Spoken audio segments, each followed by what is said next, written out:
Good morning, everybody. Hope everybody is well and well rested. My name is Lachie, and we're about to watch Australia versus Saudi Arabia. Just kicked off. Let me get my clock going. Bang. We are underway. Hello, everybody. How are we? I'm so shocked there is people in the chat right now. I hope we're all well. I took the score, the clock off the screen. There we go. We're running. I foolishly said that if there was something on the line in this game, I would be live for it. I was kind of expecting, if that came true, maybe a, kind of winner goes through scenario, a little more high stakes. Not to be. Australia are pretty much there. As long as they don't concede 5 goals, they're sick.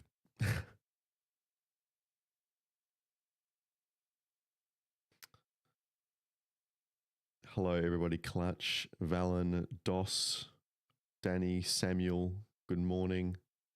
Clutch, I'm sure it's, what did it be for you, Clutch? It'd still be kind of late afternoon-ish. Samuel, how you watch this? This game is on Paramount Plus as an exclusive. All the away games in this phase of qualifying have been.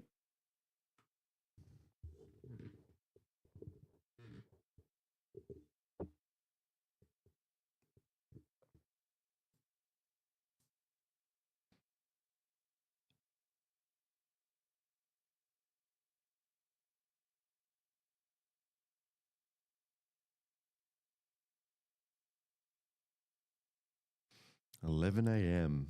and I absolutely shouldn't be away. I'm assuming your work schedule's a bit all over the place, isn't it?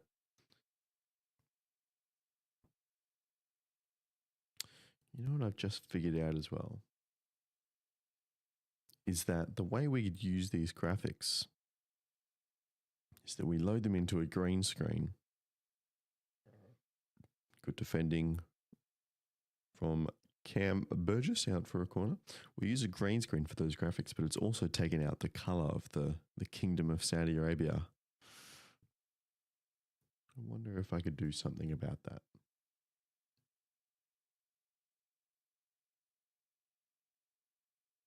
Also, how do I get this chat on my main screen? That's a pop-out chat. There we go. All right, I can stop looking all over the place.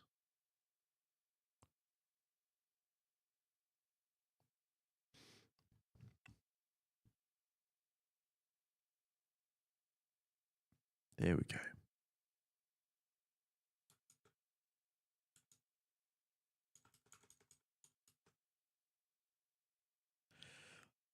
Mic cutting in and out. It may well be. Clutch, I won't lie to you. My brain is not processing as fast as it usually is.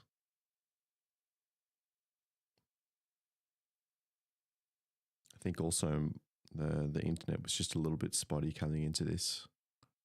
So it might be my connection as well. Hopefully it steadies out.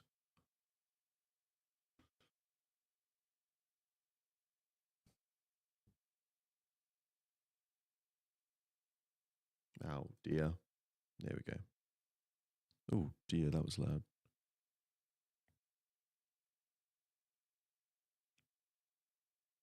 Guerrier starts in midfield. That would be odd. I will admit, I haven't really been paying attention to the match so far. I'm assuming it would have been just a straight swap at left centre back for Alessandro Giacatti. Midfield would be an odd selection.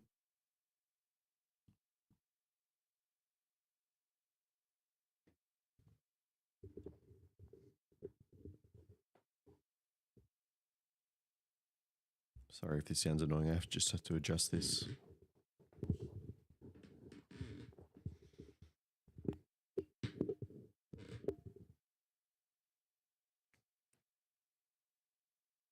All right. How are we, everybody?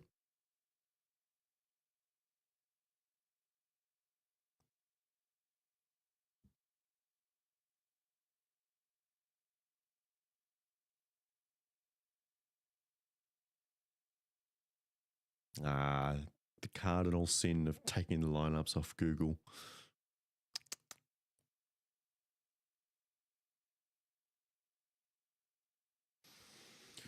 Of course, Simon Hill's final game of commentary as well. He hasn't really said specifically if he's going to be doing Australian games. Pardon me anymore, but I'd be assuming that was the case. Go on, Martin Boyle. Oof.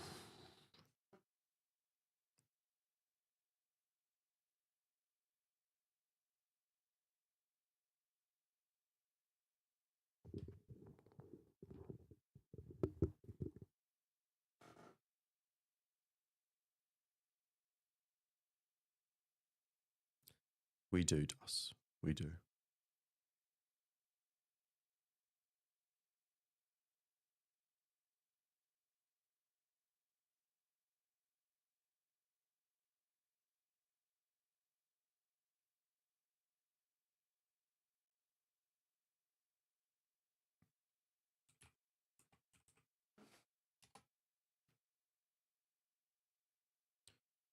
As is Beige, a little bit of good defending. The hero from Perth, instantly into the pantheon of Australian qualifying moments. The likes of Mackay, Aloisi, Schwarzer, Kennedy,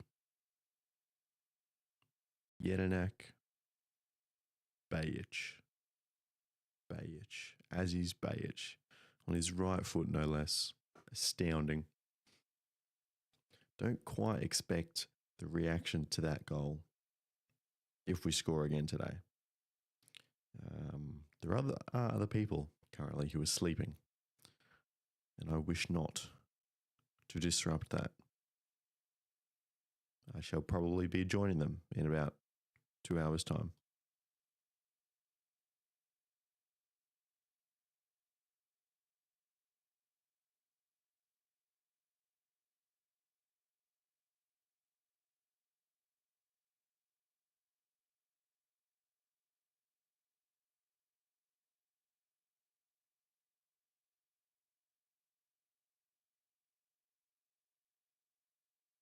Ooh. Well, I'm Milosh. Balan says Japan put 5 past Indonesia. I think they got to 6 in the end, if I'm not mistaken. They really put them to the sword.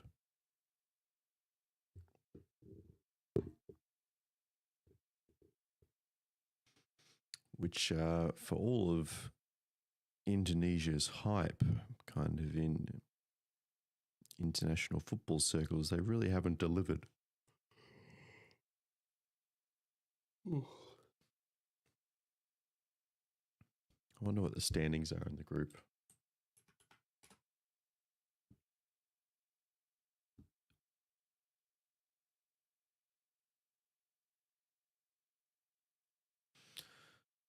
Of course, the other games to kick off in this time slot feature another Australian attempting to qualify for the Men's World Cup. We have Palestine versus Oman and Jordan versus Iraq. Iraq, of which are managed by none other than Graham Arnold, if you hadn't caught that little bit of news.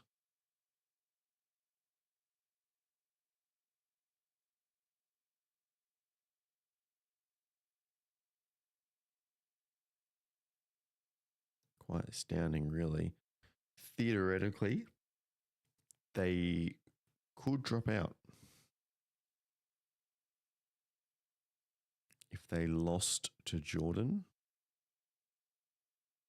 Oh, actually, no, that's incorrect, isn't it? Because Palestine and Oman, okay, Palestine and Oman play each other. So they can't both get enough points to overtake Iraq. So they're through. They are. Yep. Okay. So this game actually doesn't really mean anything. Hello, Simon. Please win Australia. I echo that sentiment. Obviously, outwards looking in, the goal has been don't lose, but I'm sure Tony Popovich has made his team talks in a very different tone. I apologise for the yawning, but that's what you're going to get at 4:30 in the morning. Deal with it.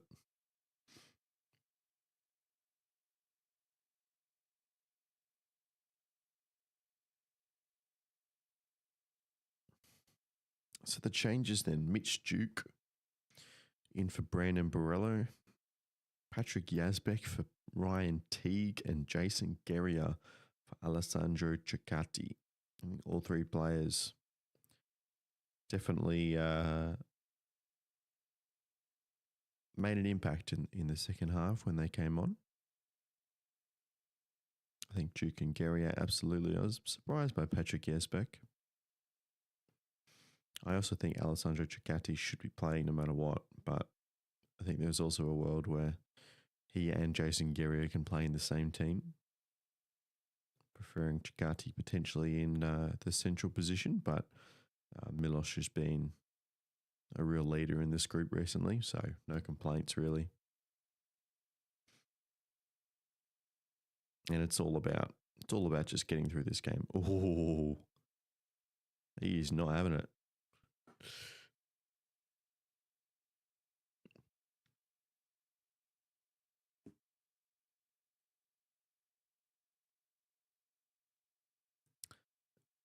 Western, come on, Australia, Valun Azani not in this squad. That's a good point, actually. Who's missed out altogether on the match day? I'm pretty sure I saw on some social media stuff that Casey Boss was included in the match day.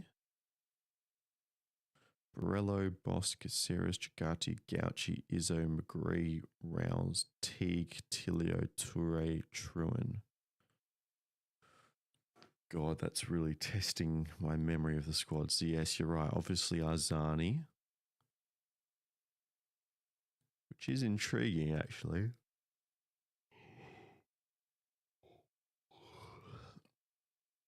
Trying to find somewhere to watch the England versus Senegal friendly as well as this. That's actually a good point. I'm rarely awake for an England game. Maybe I should take advantage. I'm assuming it would be on Optus Sport, right?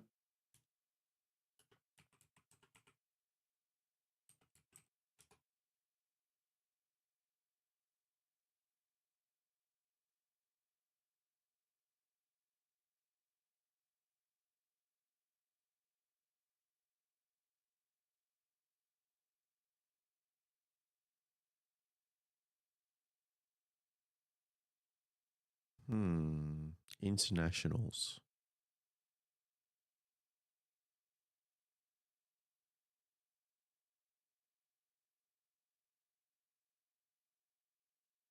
Oh, it does not appear so. I did not see England in the list of games because it's a friendly rather than a European qualifier for the World Cup. San Marino, Austria, that could be a bit of fun.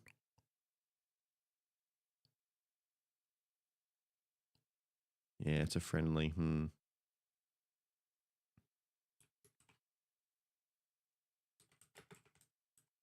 Who's it against? Senegal.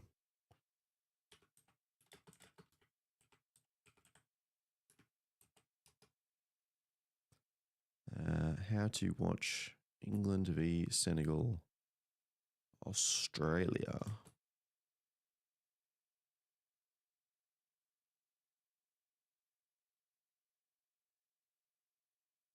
ITV, that doesn't really help me.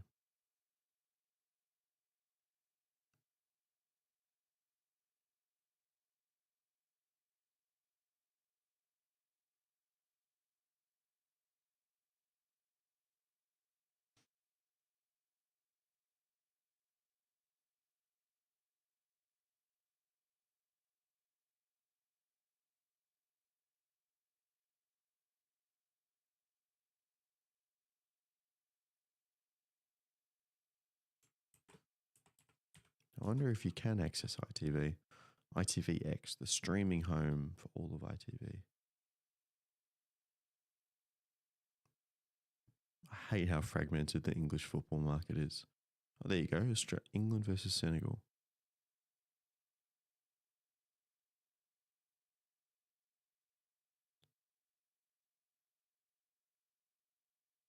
Sign in or register. I don't really want to register with ITV. You know what? I can't be bothered. It's only going to distract me. But DOS, it looks like if you go to ITVX, which is ITV's streaming platform, it appears it'll work. I'm not sure if you actually will be let into the stream if you don't have like a VPN or something. But there you go. That's where it's officially broadcast.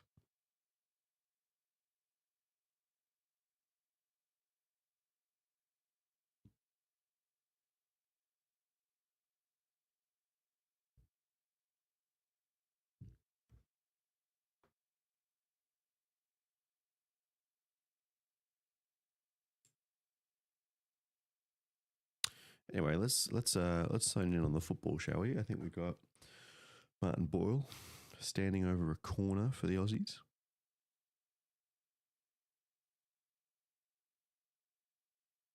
That light, it's very harsh, isn't it?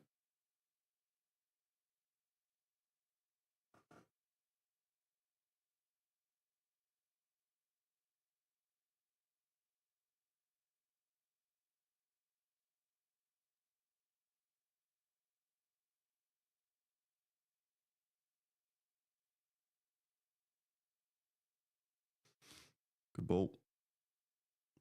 Oh, there's no way he's been given a goal kick for that.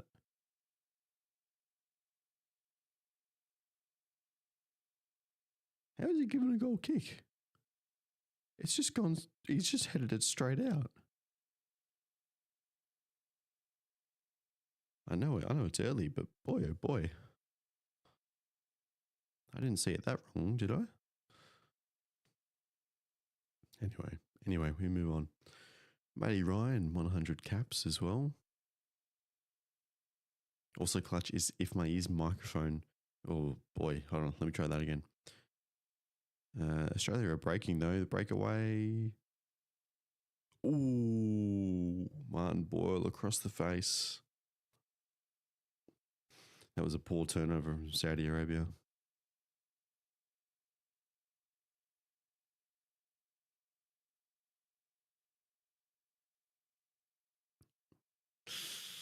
Boyle's got to be clinical there. But if my mic is coming in and out, it's likely because I'm speaking very softly to what my compressor is calibrated for.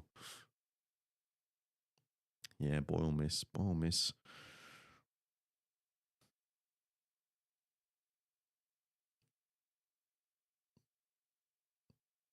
Surely an early goal for Australia pretty much just runs the line through any kind of comeback here for Saudi Arabia.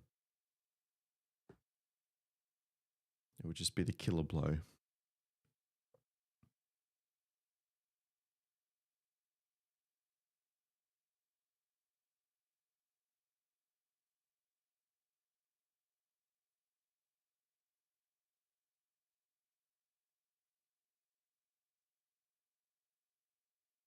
Oh, that's a nice ball. That's in. That's a goal. That's really, really good play. That is not what Australia needed. That is not what they needed at all. Oh, I gave a goal to the wrong team. There we go. It's 1-0. Salam Al-Dassari. Christian highlighted him on the pod. A little bit of build-up play. Back down the byline. Matty Ryan can get the first touch, but that is definitely onside. Definitely onside.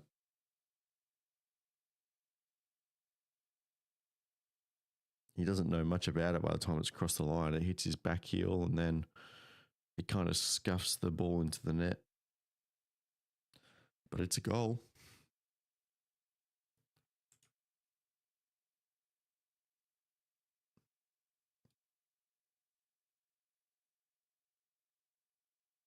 Al Aboud, the goal scorer. Yep, sloppy. It'll be tighter.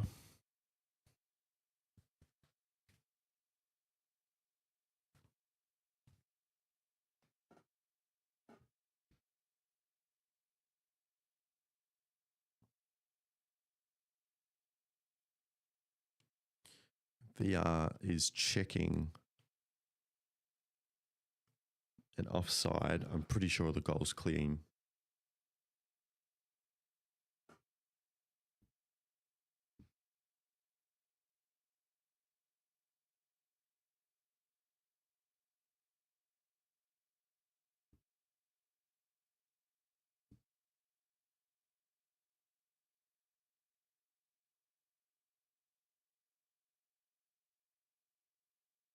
All clean.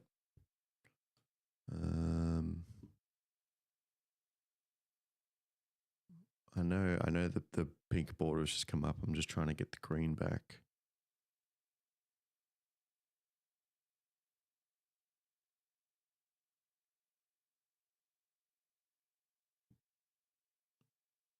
There. Ooh, gee, that's not good. There we go. Now we got the green. All right. Well, we are, including extra time, probably about a fifth into this game, and Saudi Arabia have scored a fifth of the goals they need to usurp Australia. So that's happening.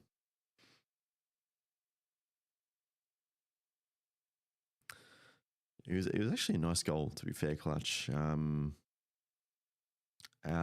Testing my knowledge of the players. Al Dasari on the left wing, working a little bit of magic, squaring up Lewis Miller. Ball into the big guy up top, holds it up, ran down the byline from Al Dasari, gets it back and manages to find number 20, Al Aboud, just kind of onside on the goal line after he got really close to Matt Ryan, made an initial save, but the ball fell to Aboud so close he could not score. So it is 1-0, and this is not what you wanted. If you weren't aware, Saudi Arabia made free entry for this game.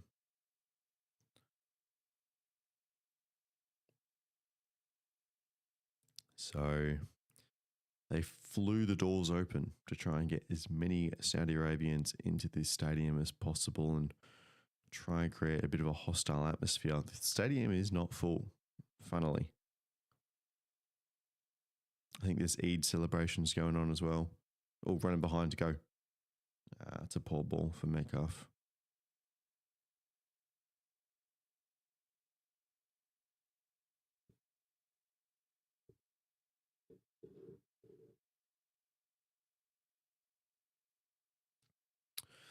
Danny says, Miller hasn't been impressive last two games. Can't wait for Boss to come back. The thing is, though, Boss will be only considered on the left. For Aziz Page's spot. I don't know who else you really consider down the right. Because you consider the other options like a Ryan Strain. He's not a wing back.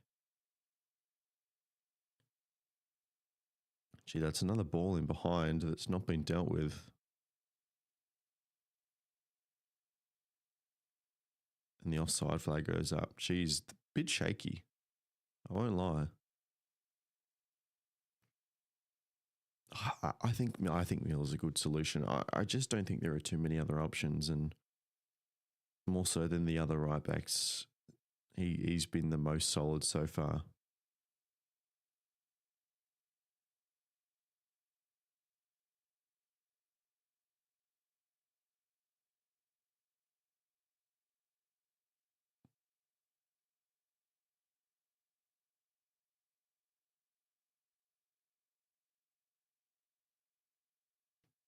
Danny also says the midfield needs to hold possession, just can't give it away. Again, it's something that we did poorly against Japan as well, isn't it? Especially in that first half. Not able to hold the ball one bit. But do they need to?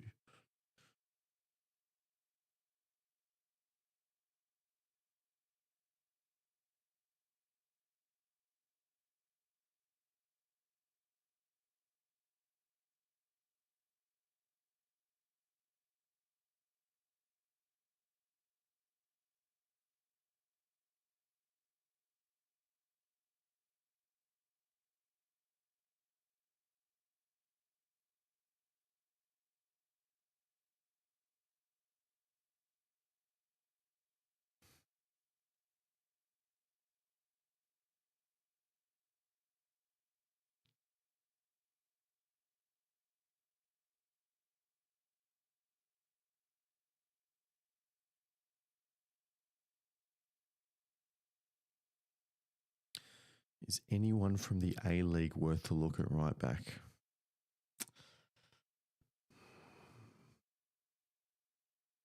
No.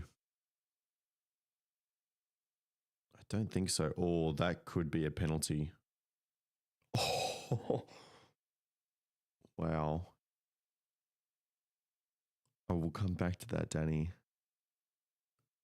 The referee's given Australia a free kick for a Saudi Arabian dive.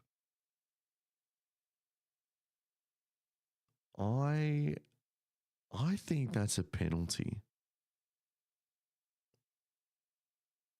I think Cam Burgess has just taken him out inside the penalty box.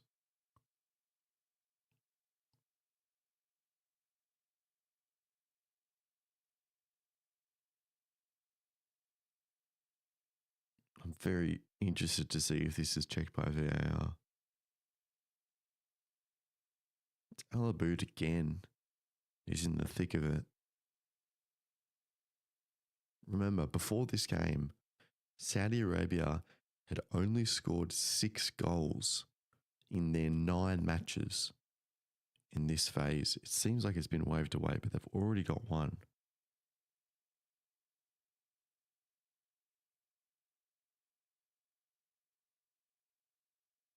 Scoring 2 goals in a game would be well above average for Saudi Arabia. So scoring 5 is a long shot, but still nervy.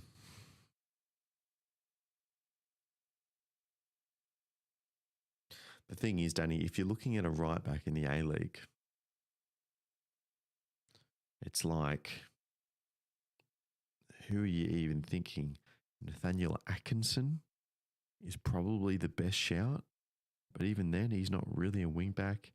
Gabriel Cleur, not really a wing back. And Cleur didn't play anywhere near well enough. Ryan Grant, nah, he's well past it. Victory don't have a solid one since Guerrier left. Like Insera and Rawlins have been good, but they're not Socceroos consideration.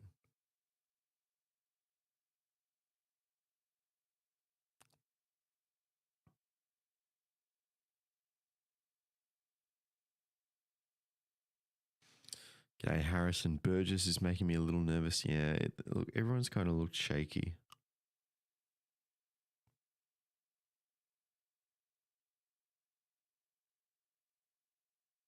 Okay, Saudi Arabian free kick.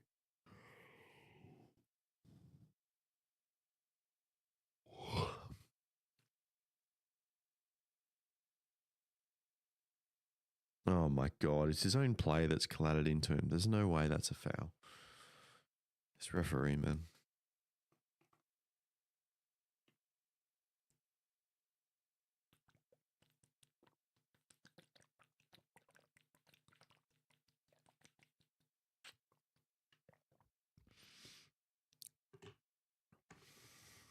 Found a stream, DOS. Well done.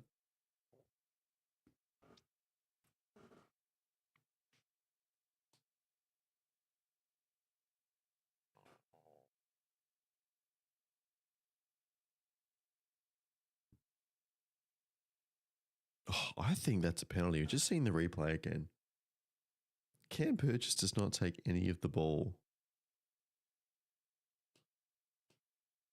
The way Simon and Andy are talking about it, they're saying good that there's a high threshold for a foul, which, or at least a turnover on VAR, which I'm pretty happy with. And there's an argument to say that's maybe not a foul, but it's definitely not an Australian free kick. I think that he played for a dive, so maybe getting away with one.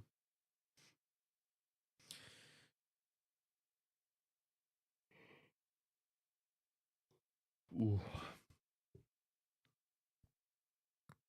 My word, apologies. We need to weather the storm and settle. Yeah, that's the key, isn't it? Doesn't appear to be quite the hostile atmosphere that they might have been expecting. Maybe that's thrown them slightly. They kind of geared themselves up for a war a little bit and it hasn't quite come. But it's just been that it's not really had that intensity of a football game that we were probably expecting. You can see from the wide shots here, the whole third tier is completely empty and much of the second as well. But it's just that moment of quality that provides them the lead.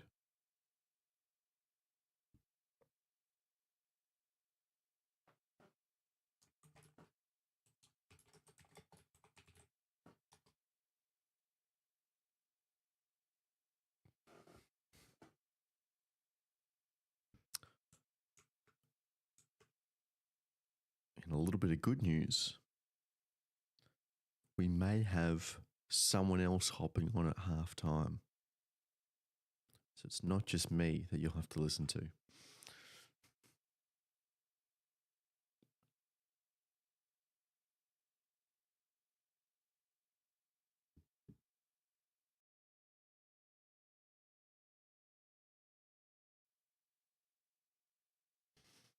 Martin Boyle into the book.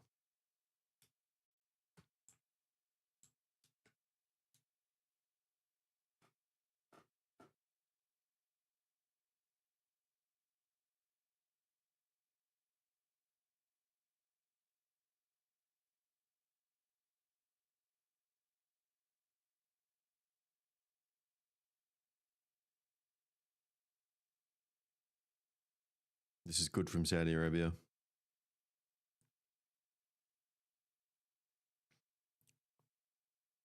Oh, dangerous. Oh, shot flashed over the bar. This is, this is a little bit, not loving this.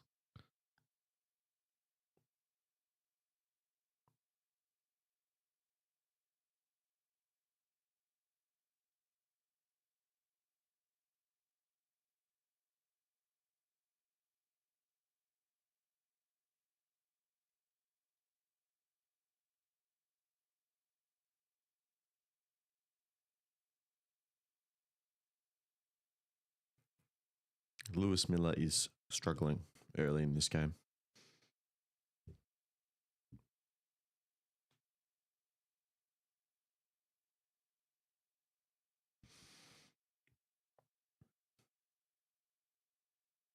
Did want to just go back and have another look.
Well on Yazbek, Miller breaking forward.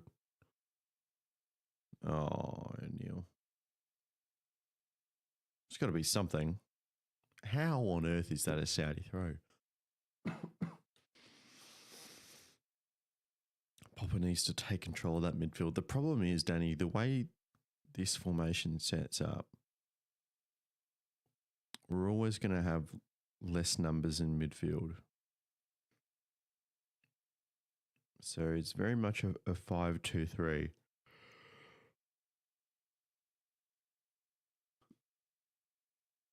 So when you get into the final third, you have those wingers who are kind of inverted, playing as half forwards, who get a little bit more space and can maybe drop in a little bit.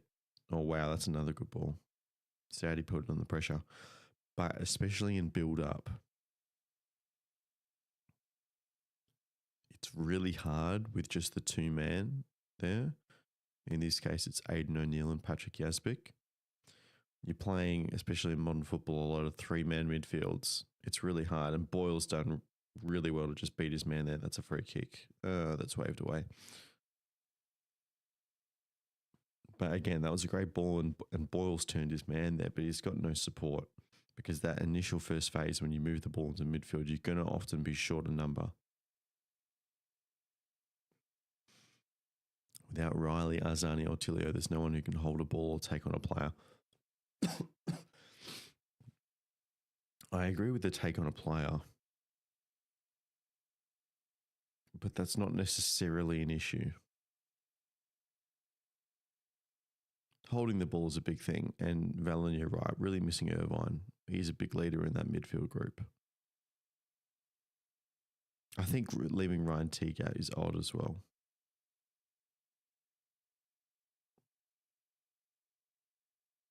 I think he's the best tempo setter in the team, Ryan Teague. But again, a lot of the Socceroos' job is being done off the ball at the moment.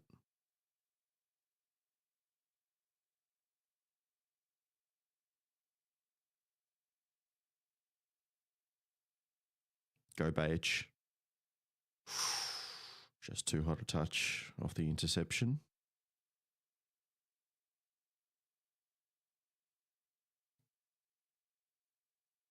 Oh, that's a great move. Al Dasseri is absolutely cooking Lewis Miller on that left wing.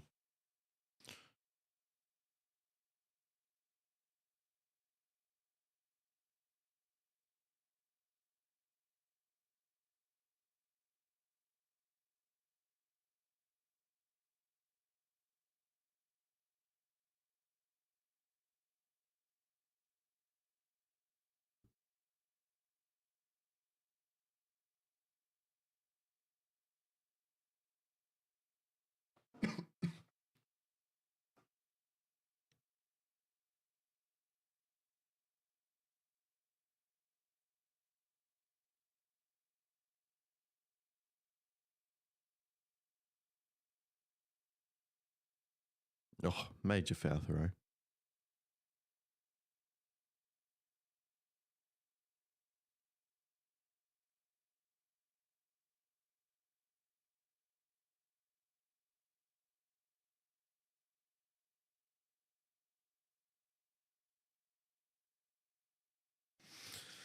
I mean, 1-0 is on par for the Socceroos if they do manage to go into the sheds at that scoreline, but they've really been nowhere in this game.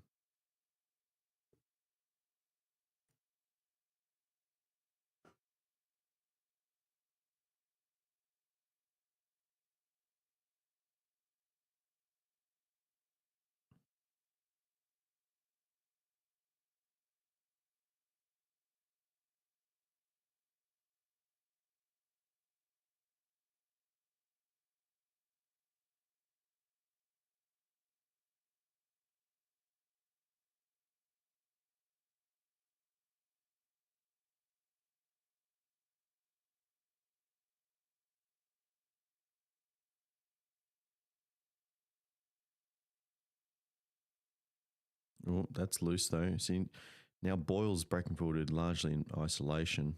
He gets chopped down.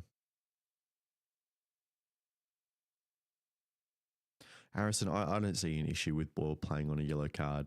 He's a forward. There should be more lines of defence ahead of him. I wouldn't be concerned about substituting an attacker because of especially a very mild-mannered attacker like Boyle.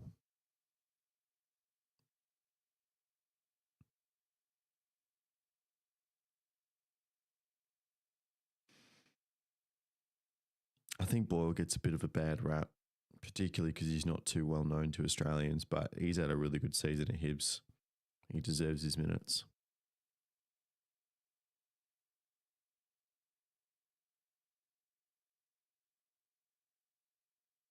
Can't forget the amount of Australians that have, gone over to Scotland and struggled.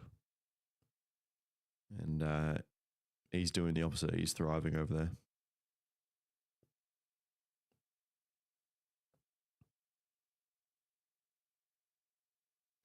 Yep, you're right. Bilal, soundy win narrowly, no use. They need to go out and score 5. Socceroos finally holding the ball a little bit and winning a foul. That seems to be the Saudi mentality. If Australia pick up the ball, especially Martin Boyle, it's just a foul and get on with it. Because they know Australia want to break at pace and they're just not allowing them to do that.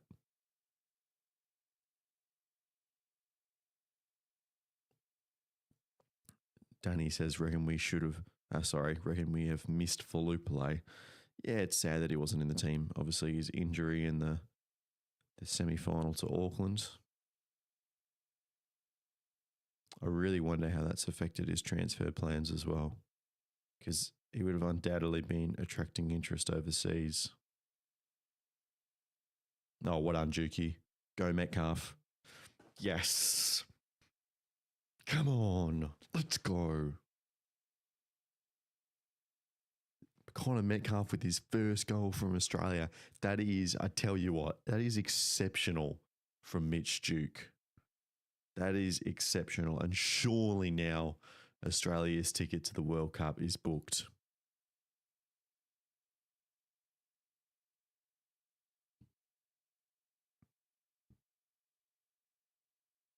And we've just held the ball a little bit. Connor Metcalf, a great run. Mitch Duke did extremely well to find him.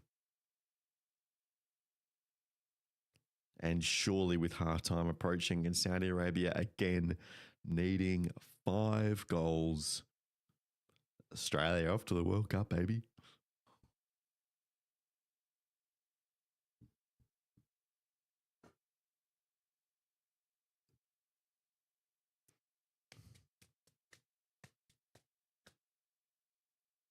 Let's go.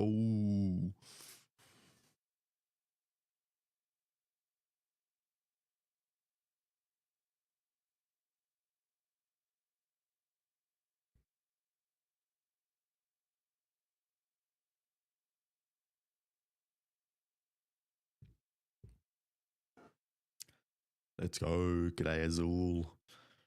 Game over. Maybe not game over. Still want to push for a win here, but definitely qualification, I think. You can rest pretty easily now.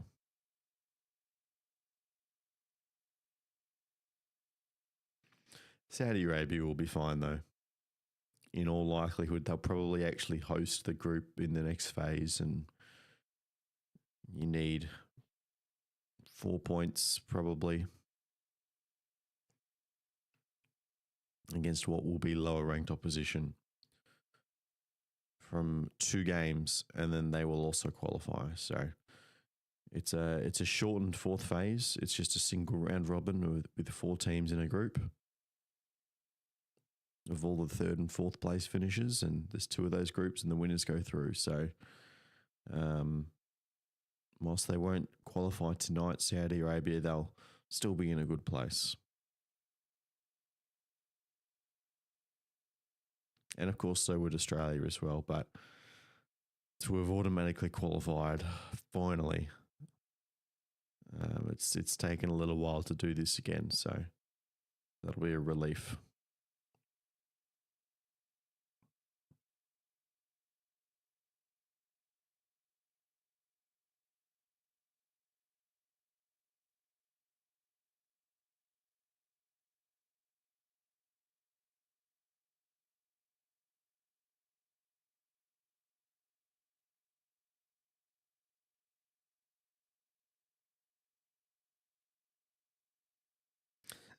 And that has well and truly silenced this Saudi Arabian crowd as well.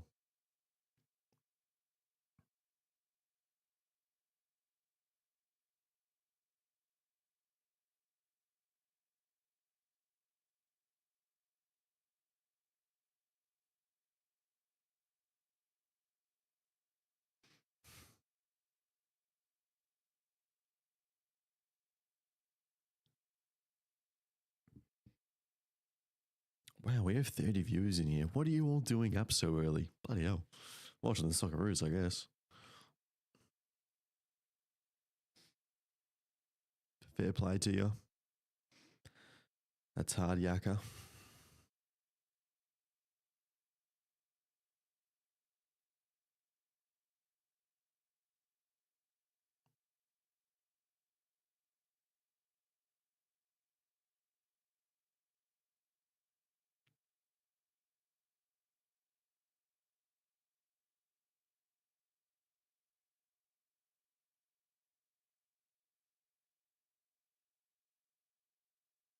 Ooh. That's a good shot from Al Dassari. Long range. Fair bit of pace on it.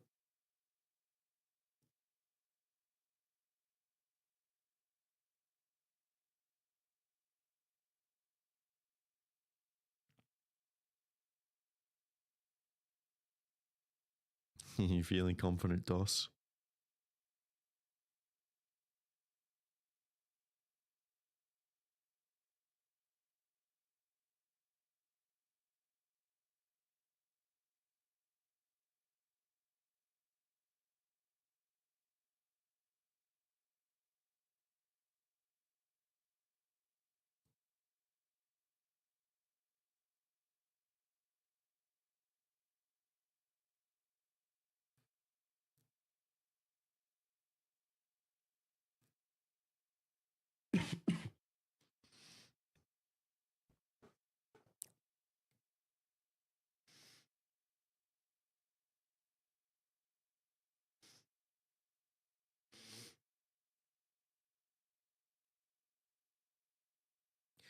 Not so subtle there from Patrick Yazbek.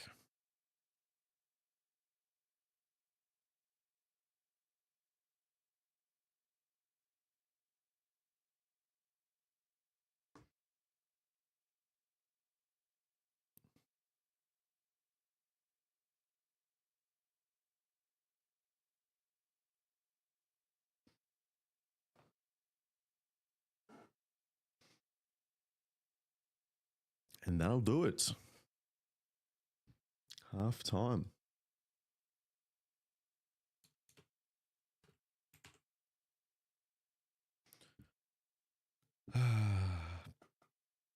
Pretty good. Saudi Arabia on top.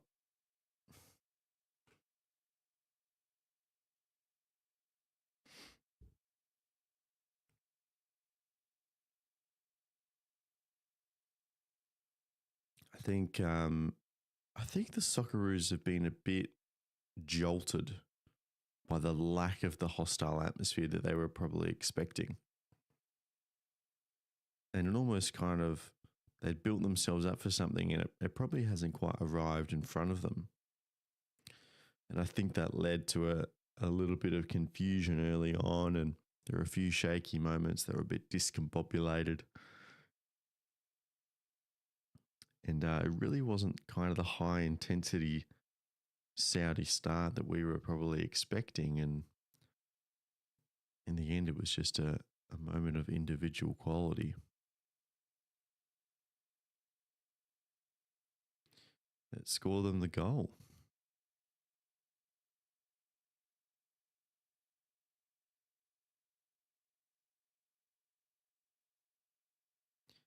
And pretty good response as well. Connor Metcalf running through, Mitch Duke held the ball up, played the ball in. It was a really good run from Metcalf, to be fair to him, and tucked it away nicely.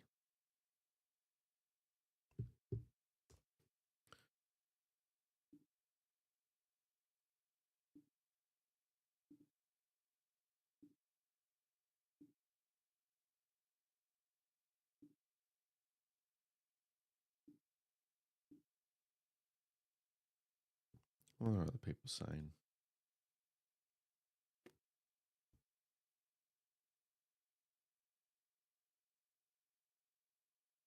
What's going on in the England game? They would have started 10 minutes ago.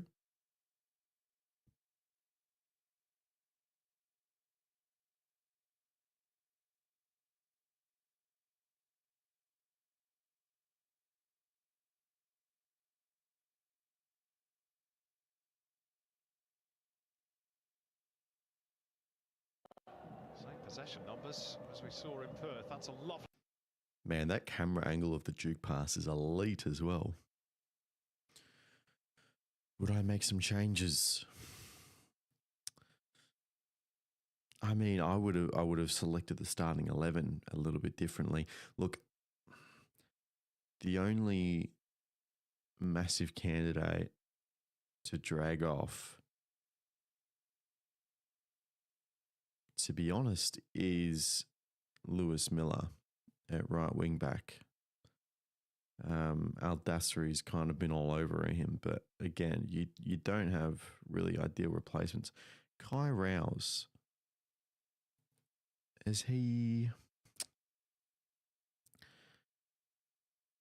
know he's played at fullback before. Has he been played at left back or right back though? I get the feeling he's been played at right back.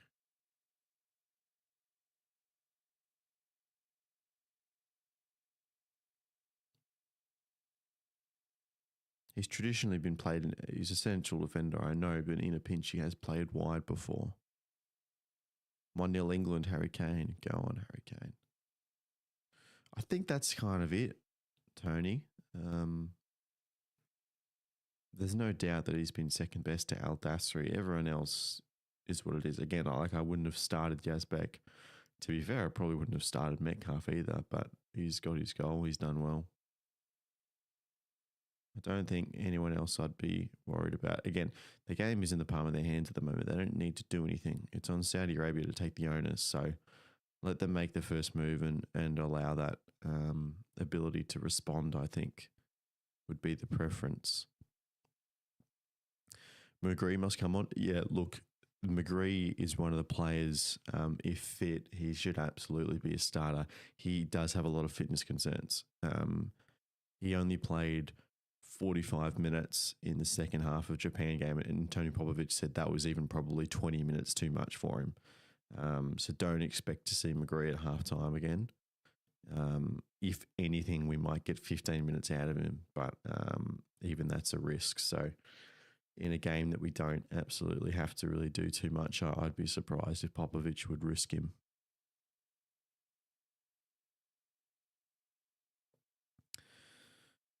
Danny asks, who are you looking at to bring in this Socceroos squad from players thinking of swamping alliances? Alliance? Sorry, I'm a little bit confused.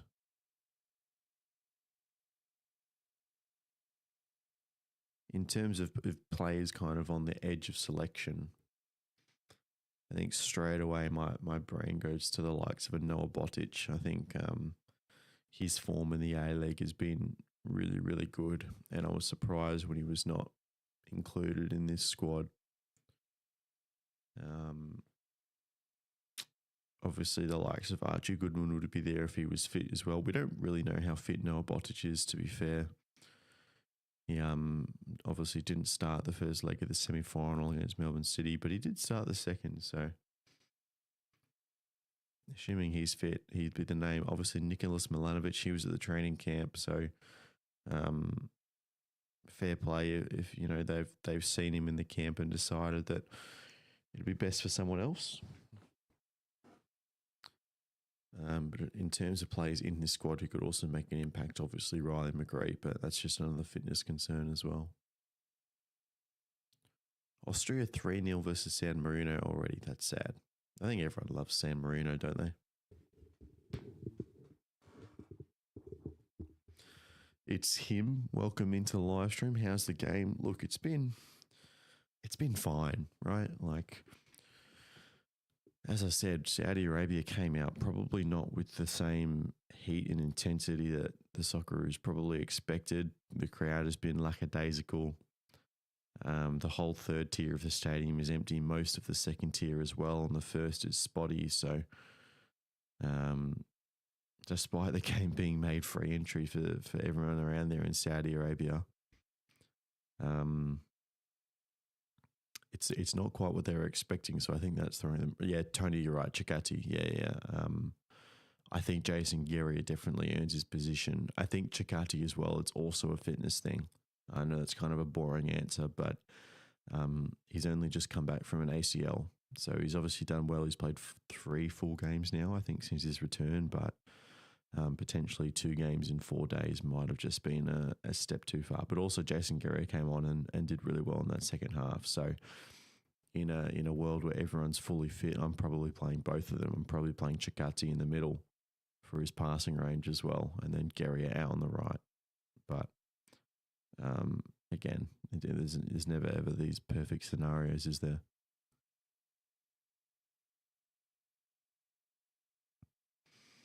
Arnold and Popper play Miller all the time, but I'm a fan. Again, I think he's been really, really good. You compare him to the other right backs that we've tested out over the years. Do I need to bring up the Gethin Jones experiment of the 2023 Asian Cup? I think we can be pretty happy with what Lewis Miller is producing at the moment.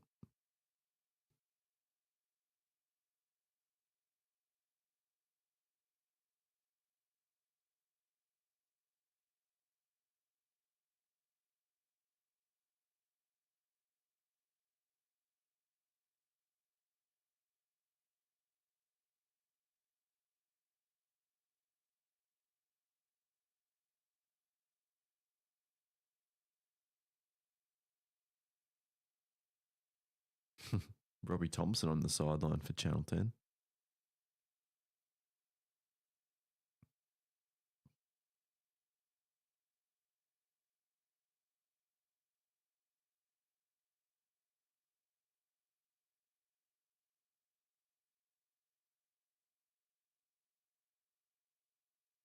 Oh, some people have left the stadium.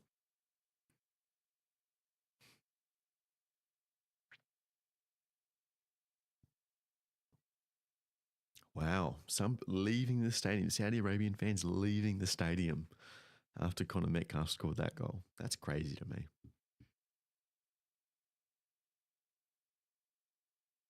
Oh, gee, that is bright. Apologies, everybody.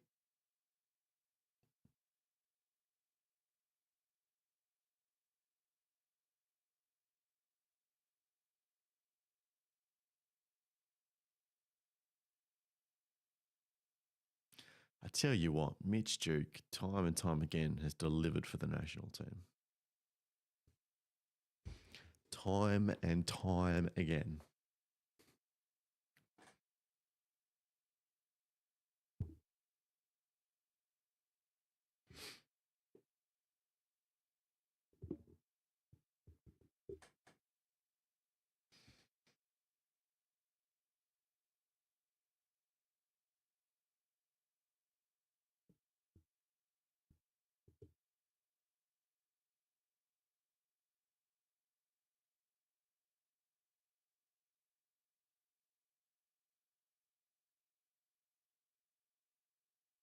He is that guy, Clutch.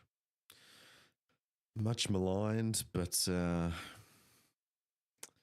mean, ever since Timmy Cahill, really, no one's really been accepted in that 9 spot, but time and time again, he pops up. Elias, mate, thank you for coming in. Kingdom of Saudi Arabia. You're a good football team, but you're not going to qualify for the World Cup tonight. I'm sorry, brother.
4th goal for Austria.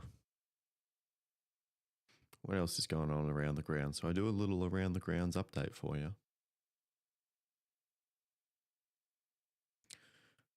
Iran have beaten North Korea 3-0. Pretty sure that did nothing for the standings yet. North Korea out. Iran had already booked their ticket, with Uzbekistan qualifying for a first ever World Cup. That's a cool story. They're going to surprise some people, I think. Jordan v Iraq is 0-0 at half time. Graham Arnold yet to lead a game of football for the Iraqi national team. And Palestine against Oman is 0-0 at halftime as well. This game does mean something. Yeah, it does. So the winner of this game stays alive in World Cup qualification and will finish likely in 4th. Oman and Palestine. This game is being played at King Abdullah Stadium, which I believe is Saudi Arabia as well. So there's 2 games in Saudi Arabia on tonight. Which, to be fair, I bet you didn't know this. There was also an official FIFA World Cup qualifier. Sorry, not FIFA World Cup. An Asian Cup qualifier in Australia last night. East Timor hosted up in the NT in Darwin. Got a win. Can't remember who they were playing, but they got a win up in Darwin. Give Tilio a run for Boyle. Tilio is definitely a player, Pele, that I want to see. I don't think I'd be making that change just yet, though. Need to keep the team as it is for now.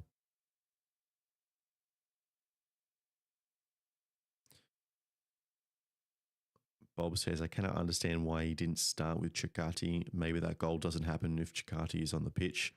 I can understand McGree as probably a fitness issue. The thing, again, Chikati is only his 3rd game back from an ACL. So I'm not sure playing 2 games in such close proximity is great for him. But also, Gary had played the pass that unlocked Riley McGree's turn for the goal. So, I don't know. Again, Gary wasn't the issue. The Maldives Pele against E Timor.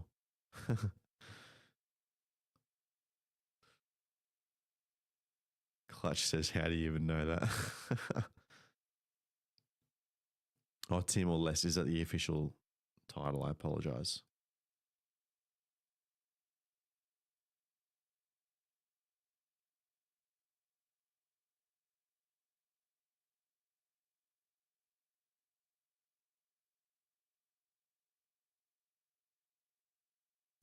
Yes, they beat the Maldives 1-0 up in little old Darwin.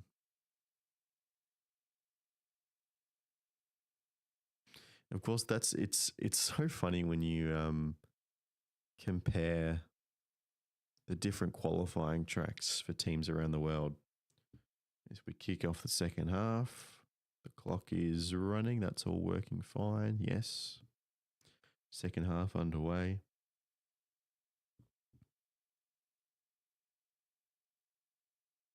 Oh dear. Yeah, we almost got it. Wow. I completely, hold on, I need to rewind a little bit. I completely missed that. Dejanek through to, oh, it's kind of bounced around, and then Boyle making a good run in behind. It just didn't quite sit for him, did it? He ran out of room.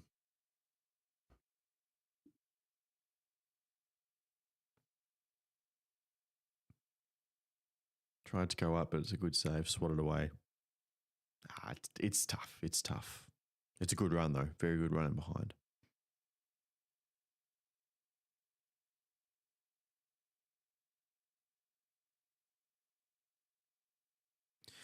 So the thing is, Danny, I had the same thought about the timing of these games. Oh, yeah, that's a yellow card. Well done. Get the frustration out.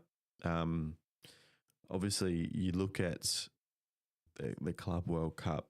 This is definitely being used as a bit of a tester for the World Cup next year. And I believe the time slots are 2 a.m., 5 a.m., 8 a.m. and 11 a.m. on the Australian East Coast. Obviously, I think there's a different one for the first game of the tournament because it's on its own day and the time slot is slightly askew. But throughout the group stages, they're going to be the 4 time slots. So hopefully we just get put in those 8 a.m. or 11 a.m. slots. And then, that's not too early of a start. Obviously, the 2 a.m.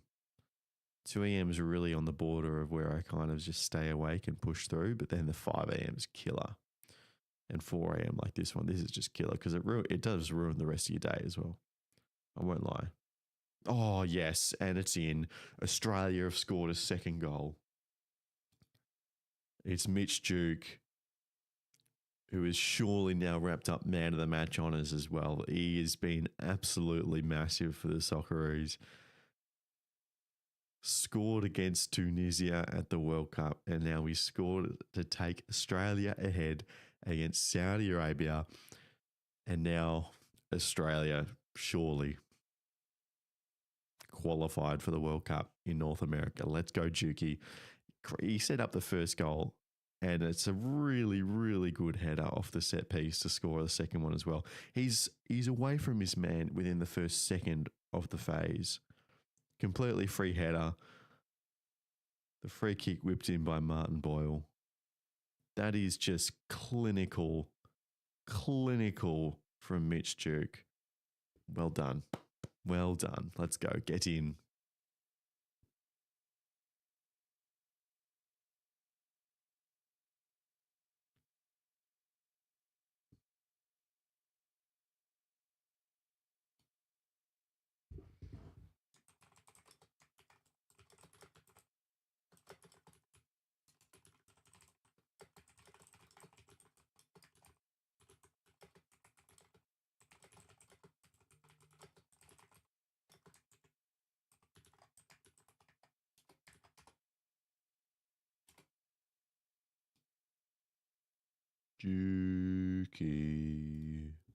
Dukey. Okay, just sit back and relax now. We're not losing it from here. Qualification, I mean.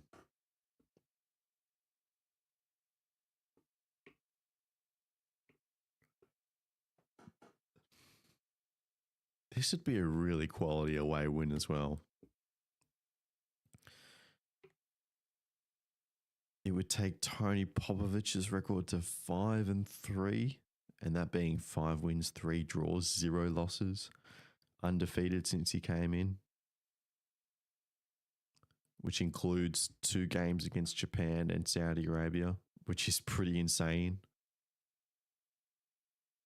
Good evening from England, from Lee Whitney, up the Roos indeed, up the Lions as well. Little cheeky friendly against Senegal tonight. As I was getting onto just before that goal was scored, it's funny looking at all the different qualification tracks for different confederations. Because on the same day that Asia are wrapping up their 3rd round of qualification, some European teams haven't even started their World Cup qualification, which is crazy because they've been busy playing in the Nations League. So they haven't actually played the first game of their qualifying group. But AFC have already gone through 3 rounds. Oh, that's got to be a red card. Yep, he's off. From bad to worse from the Saudis. They're 2-1 down. They need 6 goals, and they're going to have to do it with 10 men. If there was any doubt, it is well and truly quashed by now.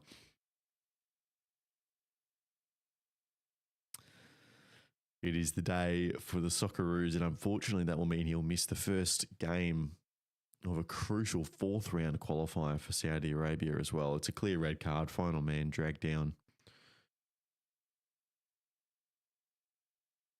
I think it's Martin Boyle who's got in behind again, dragged down by the number 2. That'll do.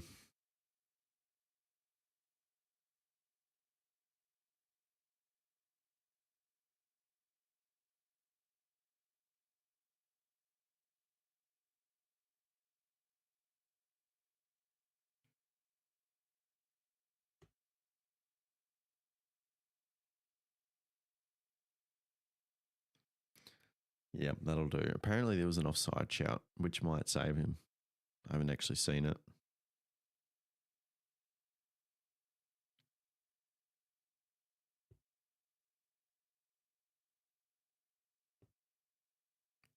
Lachie,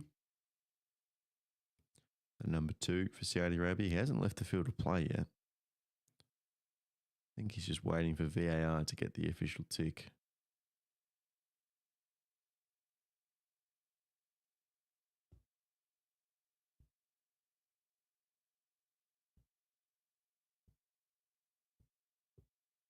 Oh, Palestine have taken the lead over Oman. Wow, that would be some story.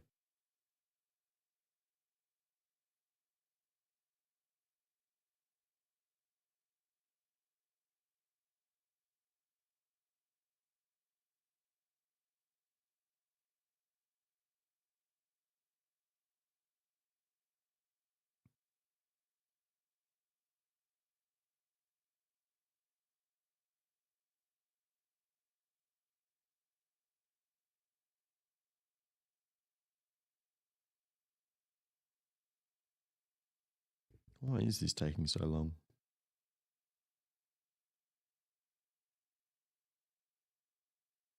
Oh, does Metcalf even play the ball?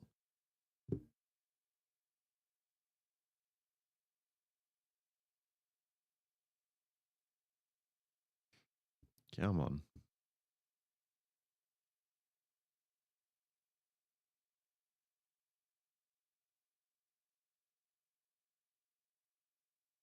Oh no, he's going to VAR. It's going to be overturned. Why? Wait, why is he going to the screen for a VAR for an offside call? This makes no sense. This shouldn't be the process for an offside.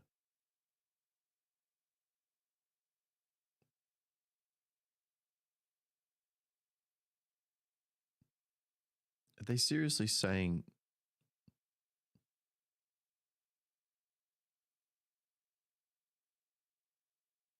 They're just saying it's not a foul. Oh, he does go down easy, doesn't he?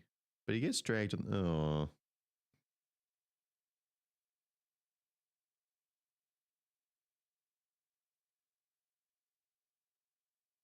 There is no way they rescind this red card, give Martin Boyle a yellow for simulation and a second yellow to send him off instead.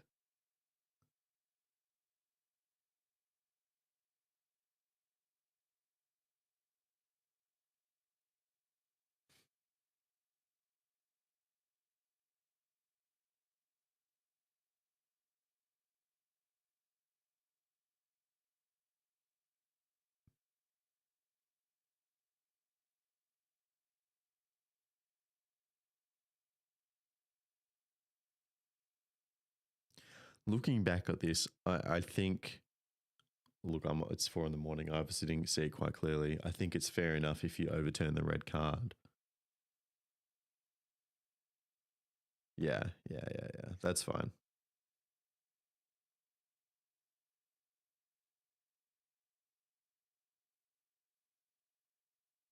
So Saudi's still with 11.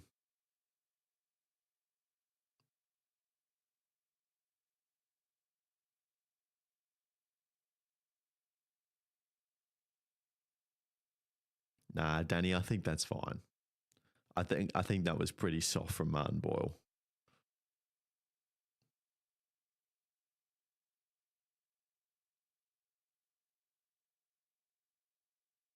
That is actually incorrect.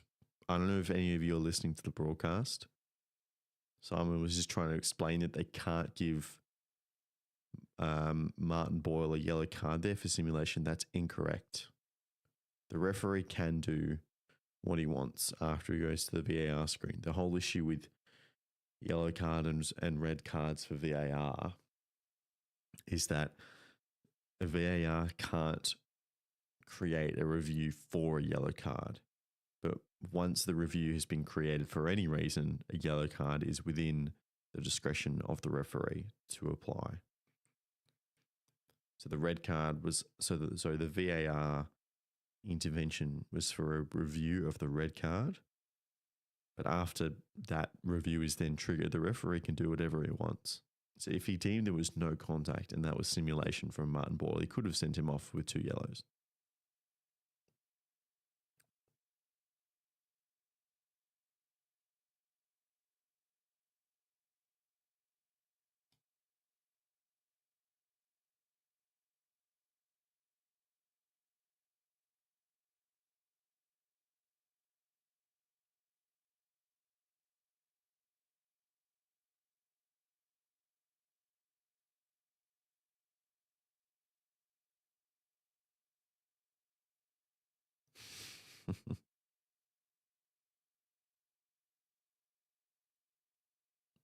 All right, well, in good news, we're getting another 5 minutes of this game, which is, fun. Totally didn't want to go back to sleep. To be fair, we have to record a video after this. I'm getting Chris McPherson. He did say he'd hopefully be on in the second half into the live stream. He'll probably make an appearance, and Christian's going to hop on for the last 15 as well, I think.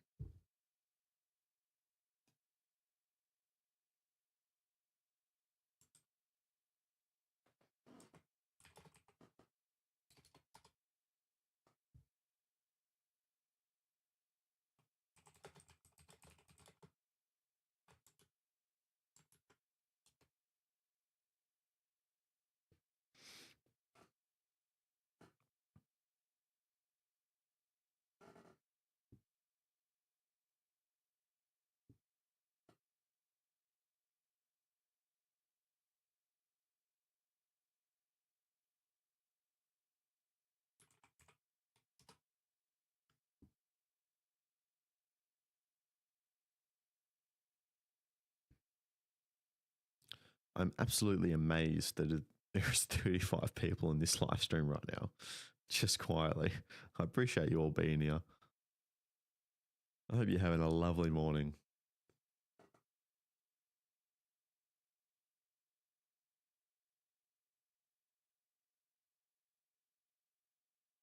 It's a good play from the Saudis. Australia are dogged though. Dogged? Dogged. What's the proper pronunciation of that term? I've always heard dogged, but I think Simon said dogged before, and now I'm confused.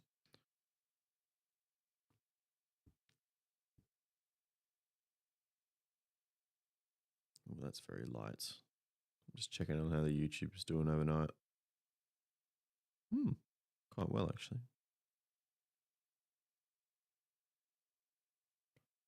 You boys in green.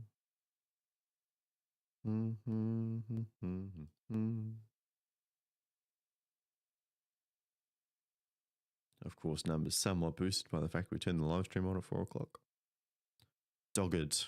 Yeah, that's what I always thought, Harrison. That's what I always thought. But Simon's making me doubt myself.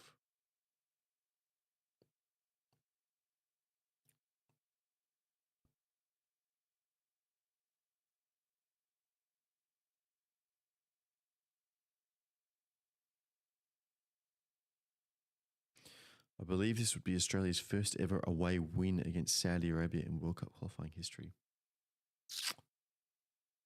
I don't know. Did the AFC have like a media guide, like a season guide? Obviously, it's kind of hard to do for national teams.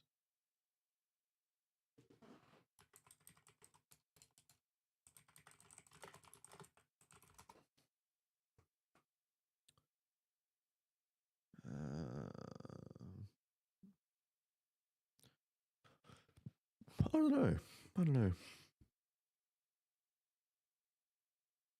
Oh, bright lights. Whenever I turn onto a screen with like a white background, it kills me.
I think you may be right, Harrison. I can see a 3-2 win to Australia in 2014, courtesy of Timmy Cahill, Mile Jedinak, and Bailey Wright. But that was a friendly in 2014.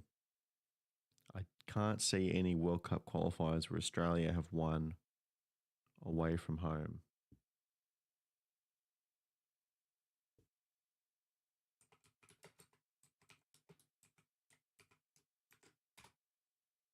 Here we go. You ready for this?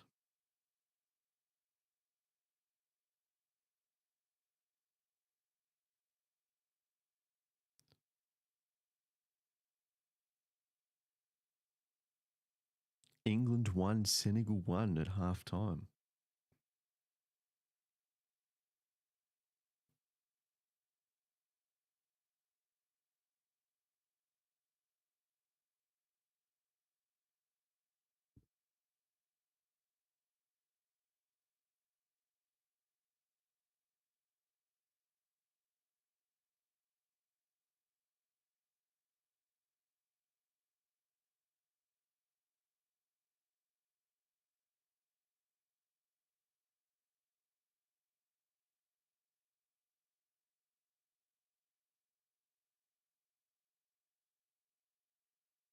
Oh, Chris, good morning.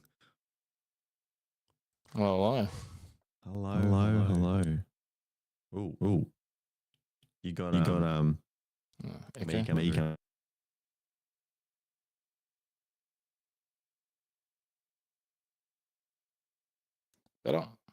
Better 1, 2. Yes. How are you? Good morning. Well, what a morning. What a morning indeed. I have no idea if the audio levels are going to be anywhere near right between the two feeds. Do let us know. How was your morning been? Going wonderfully. Australia leading. What's not to love? I know. I think that's what I expected when I dragged myself out this morning. So some wonderful goals. That's something nice to get yourself up early for. That's for sure. Yeah, I agree. I think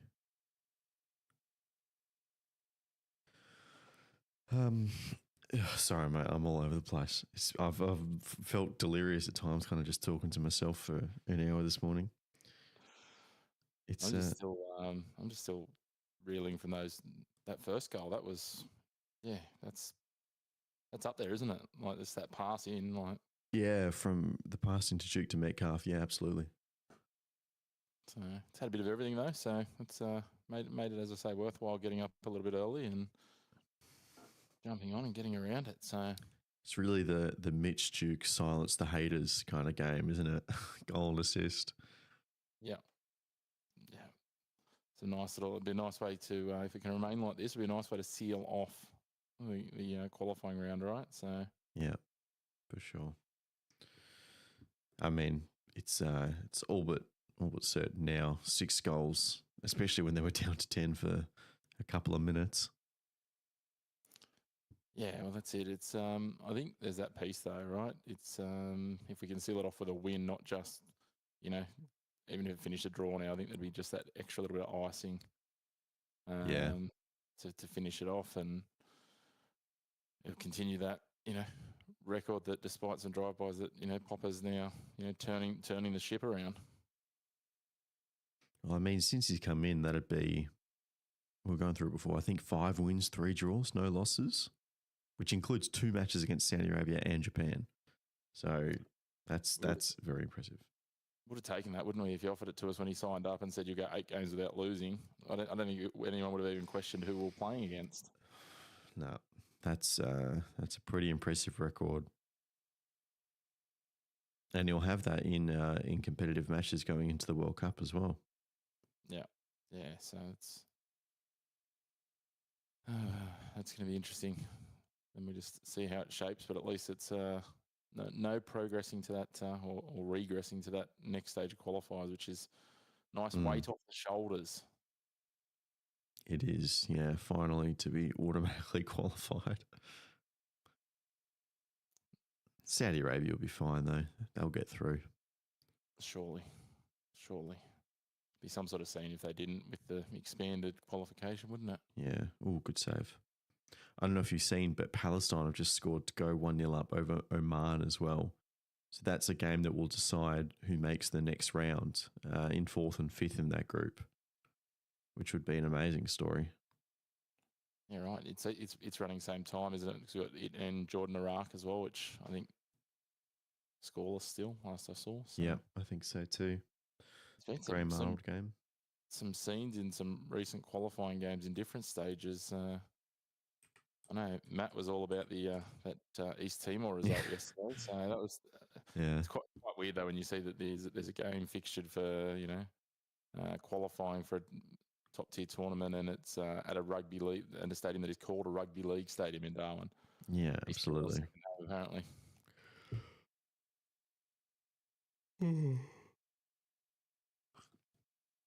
Around the grounds in European qualification, Finland are 1-0 up over Poland. Latvia, Albania 1-0. Netherlands 3-0 up over Malta. Romania 2-0 up over Cyprus. San Marino have unfortunately conceded 4 goals in the first half to Austria. Ouch. And Serbia 2-0 over Andorra. All those games are half time. And then the England friendly, I think, is 1-0 at half time. And from CONCACAF, St. Kitts and Nevis 1-0 up over Grenada. Good on them. It's crazy some of these tiny little countries that just absolutely throw for it. I mean, yeah, there's a bit going on in the CONCACAF this morning because they've got games going on a little bit later, don't they? Because obviously the time zones. They do, yeah. So is this like a lower phase? Oh, because the Gold Cup is coming up, right? So maybe the top tier teams aren't playing at the moment? Yeah, I'm not sure. Well, I know the Saudis, they're going to the Gold Cup, aren't they? Are they? Oh, geez, I don't know. Club. Yeah, I have a feeling, that's... just having a look here at that. So this looks like it's the second round of qualifying. So yeah, to your point, a lot of the top tier. So yeah, if we have a look at that.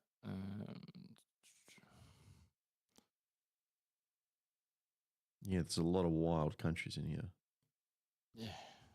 St. Vincent and the Grenadines. All right. That sounds like a really bad pub band, doesn't it? Yeah, it does. So St. Kitts and Nevis are already eliminated. Right. Grenada are fighting with Trinidad and Tobago to go through, but Trinidad and Tobago have got the upper hand. So, but if I'm reading these schedules right, it's quite bizarre though, because they're 5-team pools. Oh no, they're just the games left to play, are they? Yeah, so they're 5-team pools and they just play everyone once. So if Grenada lose here, Trinidad and Tobago will go through. But Grenada are a bit like Saudi Arabia; they need to win by like 4 goals, so they're up against it. Yeah, as you say, there's some quality countries getting around. Curacao, Haiti. Surprised to see Jamaica in this stage, right? Well, that's pretty interesting. Yeah.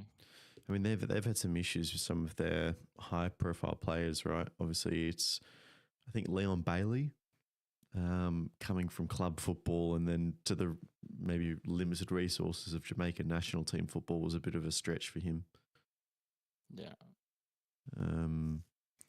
We have seen some substitutions as well. Moture has come on for Mitch Duke. His legacy game won't be affected now. Obviously, the goal in Denmark probably still reigns supreme a little bit, but he's scored and assisted away from home in Saudi Arabia to secure World Cup qualification. That's going to be a night to remember as well. And then Riley McGree, as we predicted a little bit earlier, with the injury issues, less than a half of football for him tonight, but he is on for the other goal scorer, Connor Metcalf. Oh, rotating now, keeping it healthy and getting a little bit of game time in, I think. Yeah. Surely. I mean, Riley McGree, he's got to be a lock for a starter when fit, right? Yeah, once he's healthy, you'd have to think so with what he's delivering. So I don't know if you've touched on it too, Lachie. Another transfer piece overnight with Zach Sapsford. That caught a few people off guard. Yeah, I was surprised by that. 3 years at Dundee United over in Scotland. Yeah, I wouldn't have picked him. I mean, he's a good young talent, but I don't think he kind of had that attention on him. Yeah, I think there's probably a dozen other players you might have thought if you were talking about saying Dundee United signed someone from the A League, but you don't begrudge anyone the move, right? Like take the chance and run with it. So for sure. Jason has jumped in the chat. Let's go Socceroos. What a match so far. Would you guys like to have New Zealand in your World Cup group if this finishes like this? That would actually be pretty cool, I think. That would be, yeah. I would love to have that. Yeah, I think I'd rather have New Zealand than an Ange Postecoglou coach European side, that's for sure. Yeah, links of him going to Italy. I'm not sure how real that is, but there's been a few, hasn't there? Because Scotland was talked about at one point too. So I don't know whether that was just the previous Celtic tie. I mean, at the end of the day, it doesn't take much to publish a rumour these days. So yeah, I'm not sure why Scotland would be appealing for him. Yeah, I don't know either. I would think he would get more headline grabbing gigs potentially, but Italy definitely, because they'd have the quality of player that you could realistically turn around into a World Cup challenging side. Plus, I think, and you have a look at a lot of the jobs he's taken, the narrative of turning things around too, right? Italy, let's be honest, haven't exactly been their powerhouse selves. So imagine he got them, even if he got them to a final, let alone, win. And although, as we talked about yesterday, he'd have to sign in the next, 2 weeks basically to make it his second year so that he can win the trophy for them. Jason, yeah, feel free to reach out, mate, closer to the date. I'd be happy to. Harrison saying Curacao have a genuine chance of qualifying for the World Cup, according to some CONCACAF fans. Curacao. My word.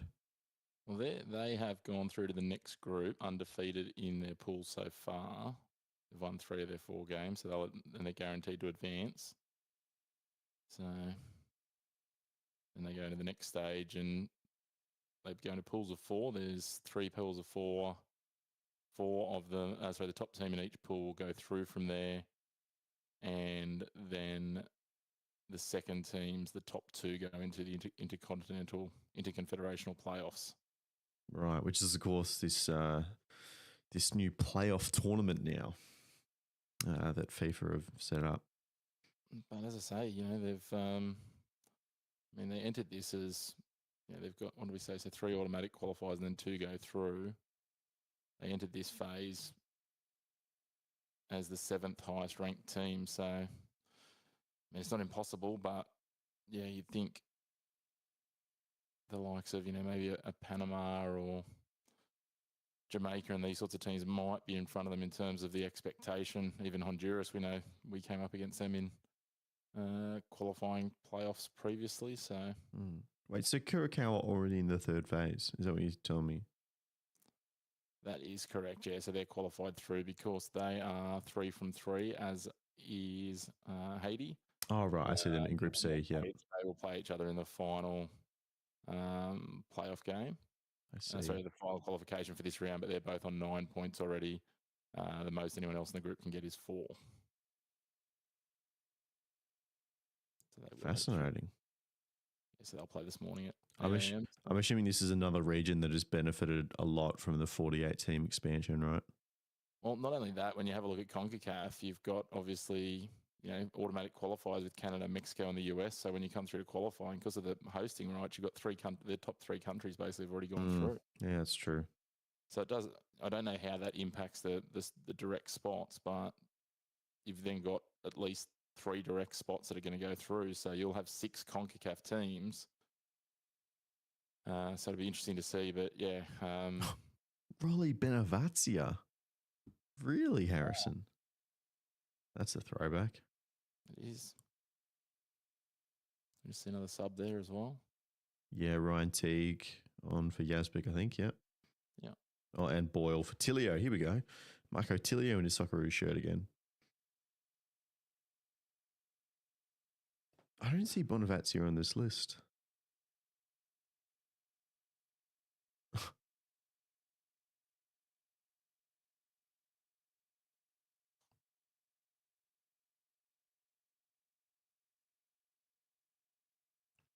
he's part of the Curacao squad, is he, or is he's played for them, hasn't he? 17 games. I don't know. I feel like when he came to Victory, I would have learnt that.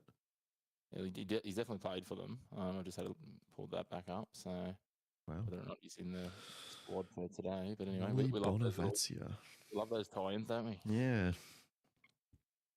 So. All right. Well, let's see what Marco Tilio can do for the last 10 minutes here. Spark something. I tell you what, I know this is stating the obvious, but he is a small dude. I interviewed him at the grand final and, he could be in here. Hold on. Oh, gee, that was a nice back heel from Moture. Could have been in behind. But yeah, I interviewed him at the grand final and I'm like, oh my God, this dude is tiny. Yeah, no, there's a couple of them that get around the A-League. Nisbet was the other one that was floating around for a while. They're just so small, you sort of almost can't believe. Especially for him playing in central midfield, it's even crazier. Yeah. Like he can get away with it as a winger to some extent.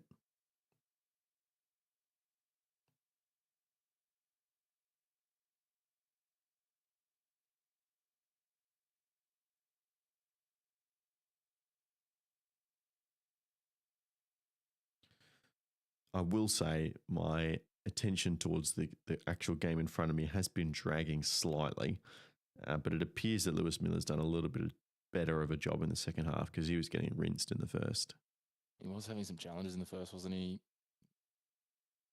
I feel like those Saudi Arabia, they kind of they haven't given up on it, but they just, I don't know, I feel like they're a little going through the motions now, which might end up flattering the Socceroos a little bit. I think they know. I mean, not only are they trailing here, and realistically, even if they win or were to come back for a draw, what's that relevance? Yeah. For them, it must be a hard sort of, essentially you're locked into an outcome, even though the result may be different, I guess.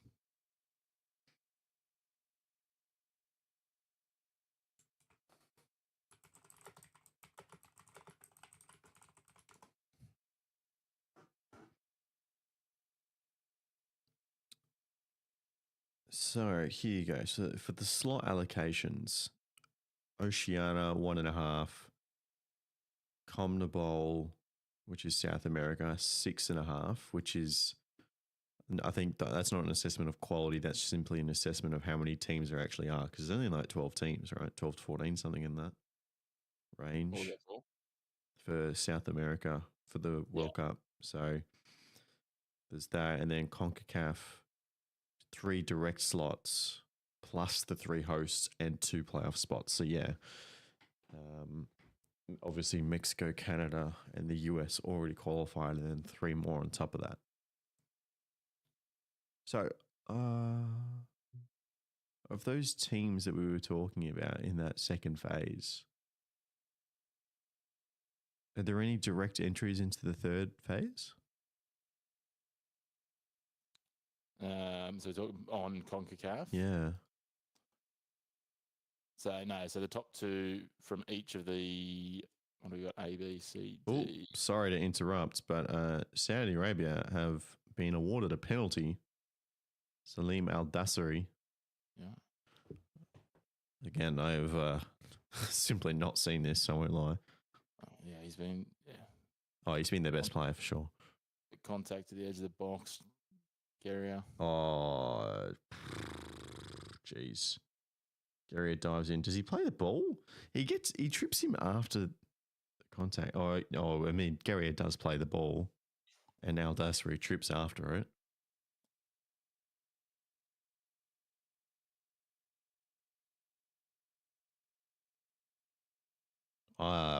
My instinct says that's not a penalty, but I can see how the referees come up with it, but yeah, whether it is a penalty. He's had a couple of curious ones today, that's for sure. Yeah, what do you think of the red card? Yeah, look, it didn't look like there was a whole lot in it, really. So I think, they end up getting the right decision at the end, but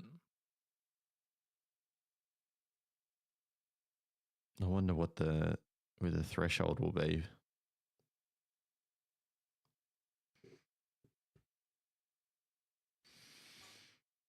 All right, so let's have a look at this. There's a. So Oh, that's not a penalty. That's not a penalty. Gary's already won the ball. yeah. That's not a foul. That's not a penalty. No way. I've got to say, right, like as you know, you and I both match officials in other codes. It must just undermine you when you have a decision overturned, and to have if this one gets overturned as well, like there'll be some head noise surely. Yeah, Gary seemed. I mean, the VR's complete. Oh my god. All right, well, it is going to be a penalty. Yeah, I think like you just have to accept that it's there as a tool, right? And it's going to help you in the long term. I think it's a mindset thing, right? You can either look at it from a positive way or a negative way. It cracks me up in the cricket where they start showing the stats now about the umpires and who's had the most overturned. I'm like, that's brutal. Like that is brutal. Especially with like the international panel where they've got a fixed list of, it's not as broad as FIFA, obviously, because there's less countries playing Test cricket. And they actually, I've seen different things where they've ranked them based on their overturned decisions and stuff. So, I mean, it's good in cricket that they have. There's almost like a finite range of decisions where you can do that a bit more. Yeah, and on top of that, it's not just every second thing's going out to the VAR. It's like the teams have got to kind of make the right decision about using them. And there's sometimes that humour of they've burnt it on an absolutely shocking review, and then they don't have it when there is a howler. All right, here we go. Salim Al-Dassari. Matty Ryan playing some mind games. He was all ready to go 30 seconds ago before they decided who was taking it. It's all in the tactics.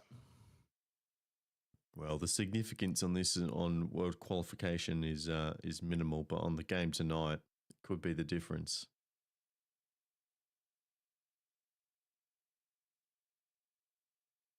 Here he goes. Oh, saved by Ryan. Oh, and the follow-up is wide.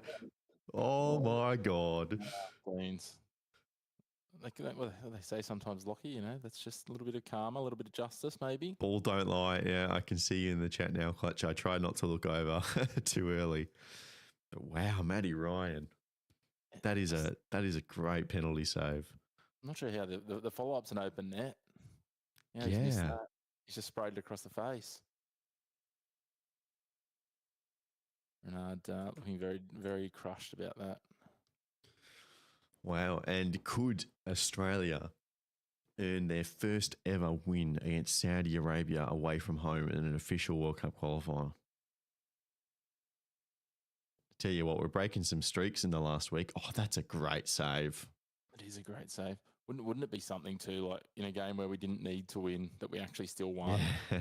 That hoodoo, like just, and maybe that's the thing, right? Like, a lot of other times when we've gone to Saudi Arabia, the games had so much on the line. I mean, obviously there's a lot on the line in this game. We know that, but it's not a lot on the line from a win point of view. No, not at all. That is a good save, isn't it? It's a very good save. So low and wide. Read it well. Thanks, Mickey. Appreciate it, mate. Australia are absolutely going to the World Cup now. And you know what's cool about this as well? Because of the way that Australia are going to win this game, assuming they hold on for probably another 15 minutes, to be honest, is that it's actually going to feel like they've earned it tonight on the day.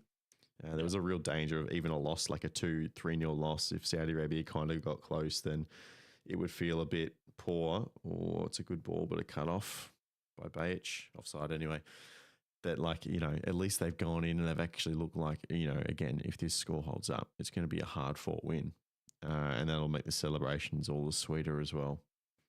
Yeah, it's that sort of thing of, winning a premiership when it's, and then you get to your home fans in the last game and you lose the last game as they right? Like, it's nice to feel like you've earned it in that last game as opposed to just stumbled over the line.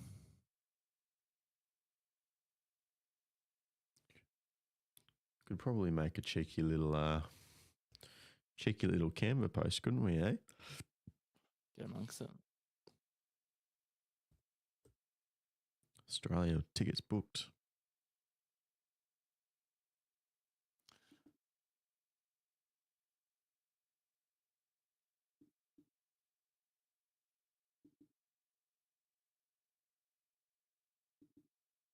well, that's building out back to our little CONCACAF sidebar from before. No direct entry from the second round, but they go direct. Sorry, there's direct entry from their third round. So they're in the second round at the moment. Mm-hmm. So Righto. the remainder of their spots for their third round will be sorted out today.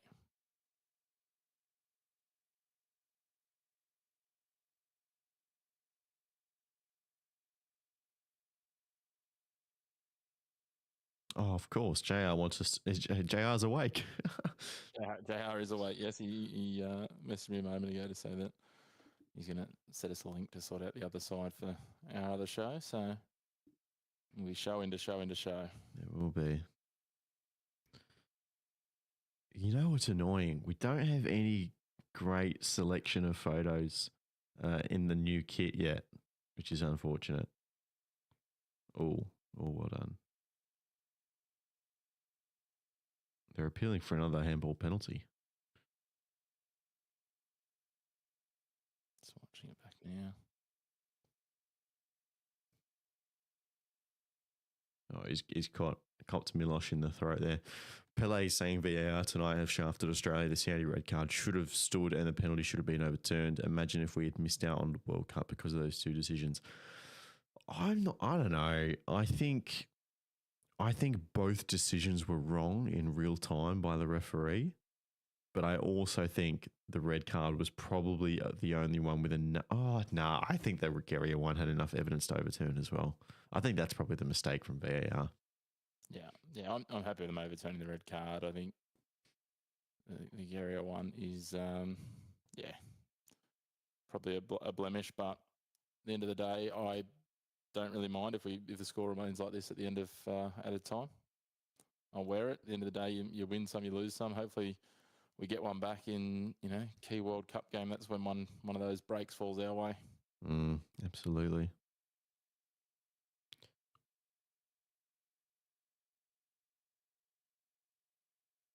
Saudi Arabia are moving forwards. We're into extra time now. The board is going up 7 minutes. Oh, wow. You can see the empty seats in the stadium. I'm not sure if anyone really needs 7 minutes, but we'll decide a competitive game of World Cup qualifying. But for the Socceroos, it's 7 minutes until their plane tickets are booked. I think we can confidently say, Lachie, that they're not going to concede 6 goals in 7 minutes. Well, of all the curse talk in Australian football history, if they managed to do so, Chris McPherson's face would be planted on the history books of that one. I'll be moving to Jeddah. Be welcomed with open arms if that happened. You're right, Dos. The pitch has suffered. It's being torn up a little bit.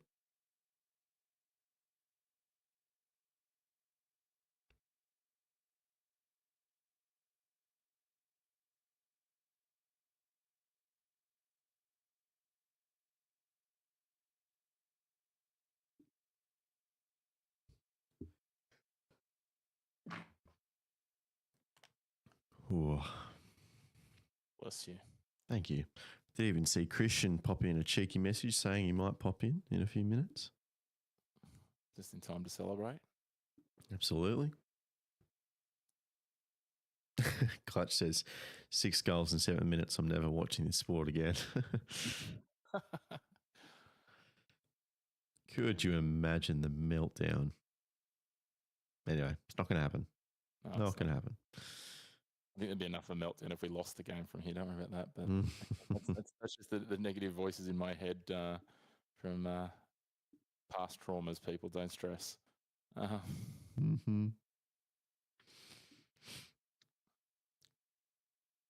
manage the clock here, gents. That's all we need. So much for all those people that said, Hopper will park the bus. Well, I mean, he just played normal, right? Which involves a fair amount of defensive solidity anyway. Yeah.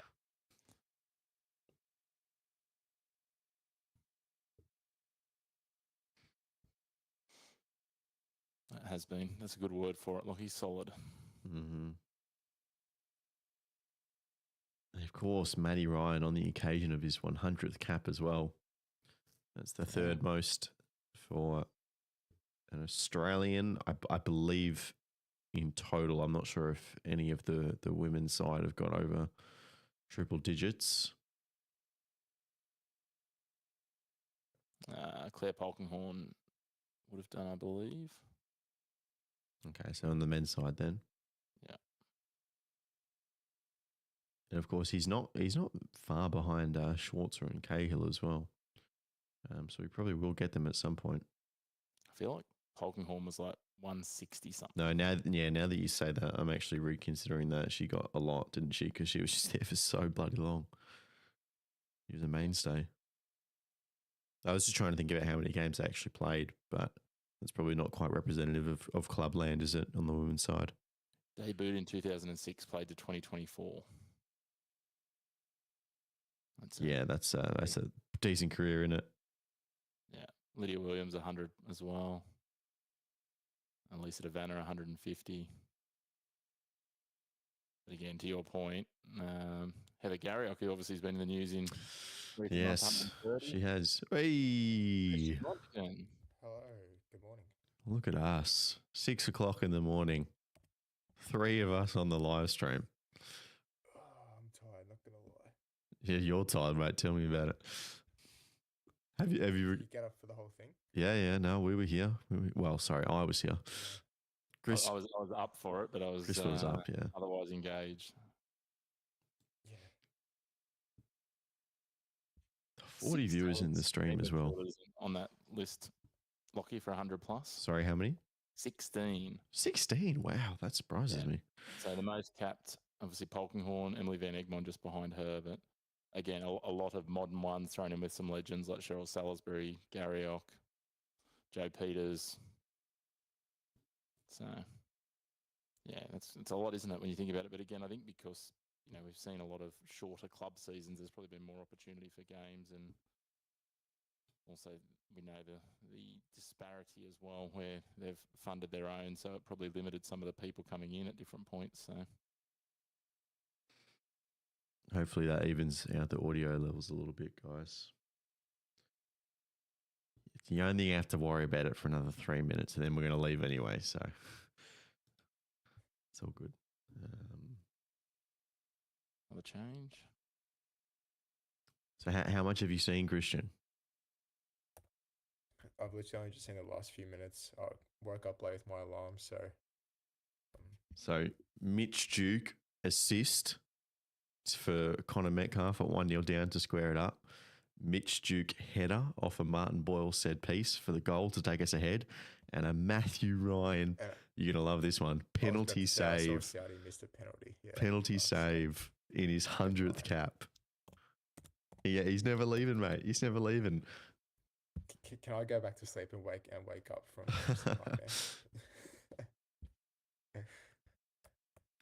Was it a good save? It was a very good save.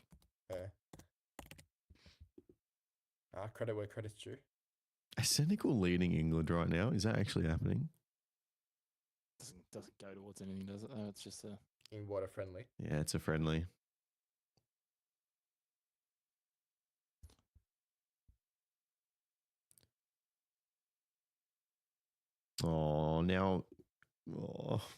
Harps is saying goodbye to Simon Hill. Oh no, it's getting emotional. The tears. Oh, so sad. I mean, are we seriously not going to hear Simon Hill? It's going to come from Harps. He's probably crying there. He's just can't muster another word. No, they already did this at the A-League Grand Final. It's going to hit again.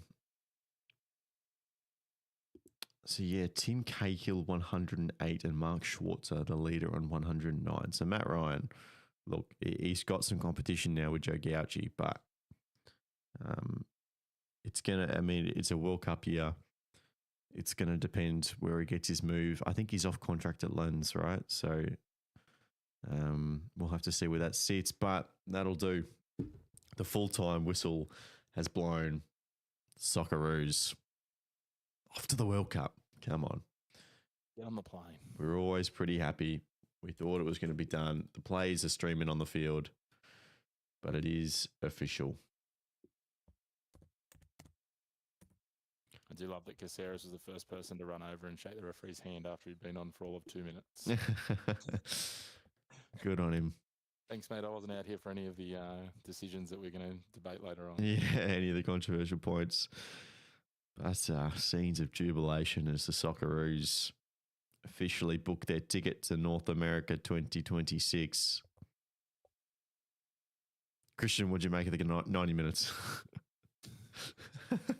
It was pretty dull and boring. You can tell both teams were just playing it out.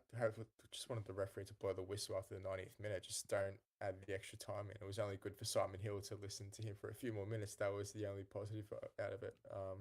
But it's good to see that Australia still took this game seriously to keep Popovic's unbeaten streak intact, right? I mean, it's something to go into heading into the World Cup now. It's something to cling on to. Mm-hmm. And away from home, it's no easy task, right? Because Saudi obviously did still have something to play for, being 1-0 up as well. Probably could have been a bit daunting, but to come back from that adversity and turn it around is pretty impressive.